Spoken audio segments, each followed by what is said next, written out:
নমস্কার, আমি অ্যাস্ট্রোলজার রুমি।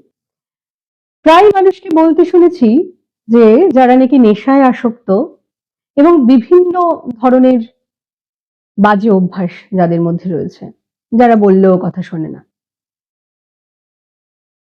রাহু গ্রহের কুপ্রভাব। শুধুমাত্র রাহুই কি এই ভ্রম তৈরি করে?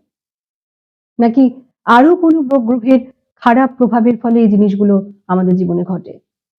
কোনো মানুষ যদি একই ভুল বারে, বারে করতে থাকে বা পড়াশোনায় ভীষণ অমনোযোগী, বাজে সঙ্গে পড়ে গেছে, খাওয়া-দাওয়া উল্টোপাল্টা করছে, কথা শুনছে না কারোর, তার ছকে শুধুমাত্র রাহু নয়, অবশ্যই বুধ গ্রহের খারাপ ফল। বুধ খারাপ থাকলে এই ধরনের সমস্যাগুলো বারে, বারে হবে। আপনার জন্মছকে বুধ খারাপভাবে আছে না ভালোভাবে আছে? অবশ্যই আমাকে জানান কমেন্ট করে। ভালো থাকুন, সুস্থ থাকুন। হর হর মহাদেব, রাধে রাধে।